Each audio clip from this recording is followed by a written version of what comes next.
think I really need it. Just for the set list. One of the most amazing things about music is self-interpretation. How you can take a song, you can listen to it, and you can make it your own.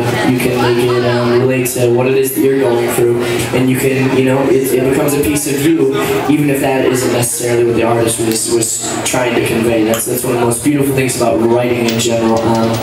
So I'm actually going to tell you the exact situation of why I wrote this next song. I grew up very poor in the state of Michigan. Really? Holler. In Michigan? Holler. Where at? I'm like, where at? Oh wow, you're from Houghton? Oh wow. Oh, cool. Well hi, I like your cinematic shirt. It fits this story. So I grew up very poor in a 2-bedroom apartment, and because of that, my parents would fight nonstop. It was just nonstop. It was me and my little brother. You guys don't need to awe. There's no reason for awing. It was me, my little brother, who's now 17 years old, almost 18. Oh God, real fast. And my mother and my stepfather. And because of our troubles, they would always constantly bicker back and forth. And that was back when I didn't have music. That Ace was talking about it earlier, how you put on the headphones and how you can just escape. Just beautiful escapism that comes along with music. And I didn't have that at that point in my life. So what I used to do is I would steal my mother's car keys from for our I think it's a Ford Escort. Is Escort Ford? Yeah. Yes.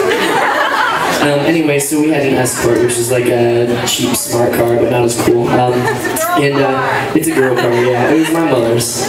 I would take the keys and I would climb down out of. I lived on the 2nd story. I would climb down on the tree that I grew up climbing.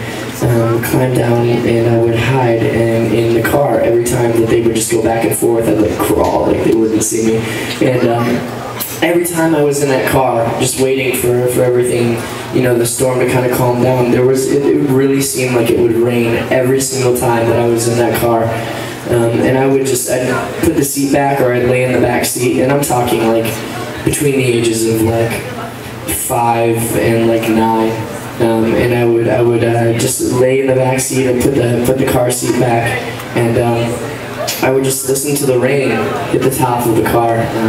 It's a really, really beautiful thing to be so safe when you're surrounded by such chaos like a thunderstorm. I'm sure you guys know that whenever you're inside and you can look out and see all the chaos. And it's kind of a perfect representation for what it is that I was going through at that time. Then obviously I found music.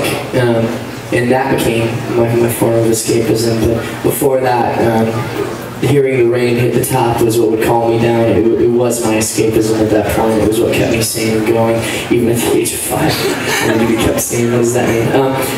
Messed up. So I decided to write a song about it one day. I was in Rhode Island in a hotel on tour with my band Shionis, and we had the day off, and I was just staring outside, and it was raining, and I felt that safety, just staring at some river in dreary Rhode Island. So I decided to write a song about it, yeah, so that is this song, and then hopefully when you guys go back and listen to it, if it's something that you listen to, you can kind of see where I was coming from, and hopefully you guys can relate, and now it's kind of an intimate little thing that we have together, and yeah, so this song is called Umbrellas and Elephants. I'm gonna drink my apple juice real quick. Enjoy. Thanks to my good friend here. Cool, sorry if I depressed everyone with that story. But it's got a happy ending, right? I'm here right now, living my dreams. And you guys are here. And hopefully, if you go through the same thing, hopefully I can help at least one person escape. So that's a pretty beautiful thing. I'm very lucky to be able to do what I do.